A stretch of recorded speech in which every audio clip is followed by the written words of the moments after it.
Welcome to another episode of the Group Parlay podcast. As always, Andy Semo, Kevin Asoyan. Strom is going to be out for a little bit on these morning reviews, but yesterday's picks, I stay hot, Kevin Strom stay cold. It's pretty much how it's been the last week or so. This always happens. One person gets hot, one of the other guys or both the other guys stay a little cold. And that's why parlay gambling is very, very difficult. So I'll let Kev give a recap of yesterday's picks. Yeah, couple stinkers for sure, but yeah, you are red hot. 6 in a row for yourself, so just keep that going, and we'll get one here eventually. We'll start with the good with you. Cardinals Reds under 9.5. Fantastic pick here. Cardinals are on the downfall. Bad. They keep losing, and they only had 4 hits, scored 1 run, so that helped a lot. Reds put up 4 runs. It's a high number too. You got 9.5 there, so a total of 5. Nice pick. Then Jordan over 1.5 hits, runs, RBIs for Strami. A tough one. We just happened to get him on the day he doesn't hit it. So he was 0 for 3 with a walk.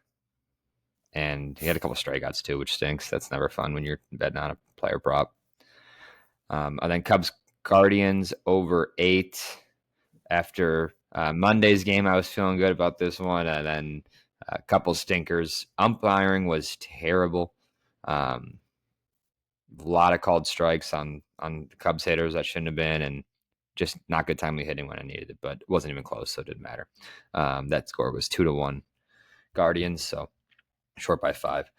So on the month, we're 2-11 here, down 4.39 units, and I'm 5-7-1. You're 9-4, and Nick's 7-6. Jesus, I need to hit today badly. Yeah, this is like last month. I think Strom had ripped off a huge. Or no, I had a nice streak, and we didn't hit. We hit one time. I think I won 6 in a row last month, and then Strom in June was just lights out. And towards the end, we didn't hit anything. So this is just the way it goes. Like, I don't know. People get hot, people stay cold, whatever. But yeah, it's the nature of the game. We're dedicated to it, so we have more picks today. Let's get into it. Kev, why don't you kick it off? Yep. I got the early game today. I'm taking the Royals money line. It's at -110, which I love. And we have Cole Reagans on the bump for the Royals. He's been super good. He's got a 2.25 ERA in his 2 starts, so 12 innings this month in August against the Red Sox and Tigers. Was mostly good in July, had a couple bad starts. Actually, his worst start was against the Cubs, funny enough. But overall, he's been a really good pitcher. He's got a 3.27 ERA and a 1.1 WHIP. Whereas it's unofficial because it's not on MLB, but it's on ESPN as Louis Varland for the Twins. He is not great. 6.46 ERA. He's had a couple decent starts here and there, but he won't go deep either. So he went 4.2 innings last start, 3 earned runs. His ERA in April was 9.18. He must have got sent down for a while because he didn't pitch in July or May. Kind of random. So he's been up and down, I think, but not a good pitcher. Royals got to get him to here, and they've lost 2 in a row to the Twins. I think they avoid the sweep. They haven't been a great team, obviously, but and they avoid the sweep here with their best pitcher on the mound. Yeah. The Twins just banged up Seth Lugo. I don't know if they'll do it to back-to-back great pitchers.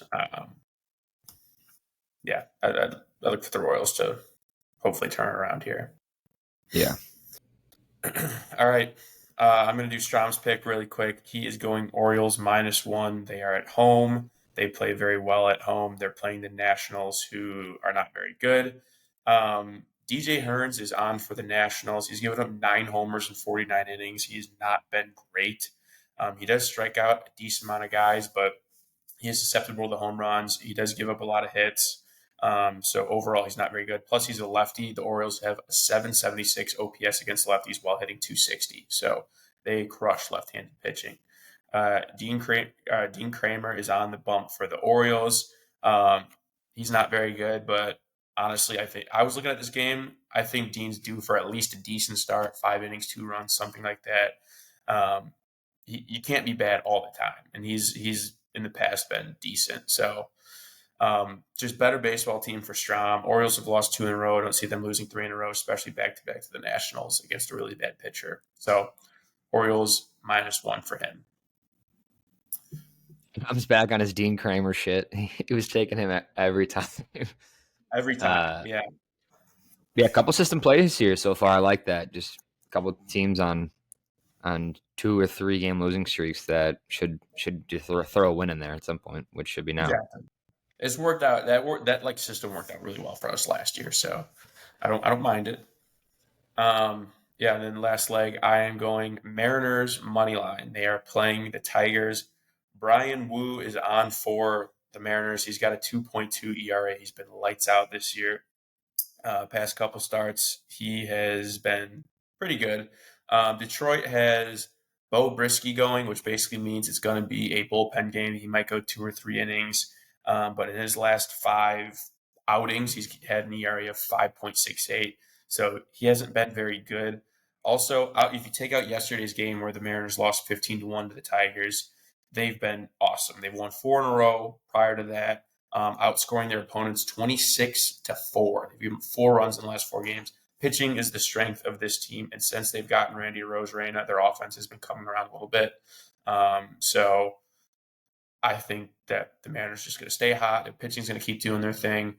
Yeah, and the Tigers are just not a very good team. So give me Mariners all day here. Yeah, I literally went to go text this to the group as my pick, and then realized that you already took it. Pitching matchup in itself is enough of a reason. Yeah, exactly. So, all right. So to recap our picks, we got Royals money line at -110, Mariners money line -142, and then Orioles -1 at -133. Comes out to +469. Very nice. If we hit today, positive on the month.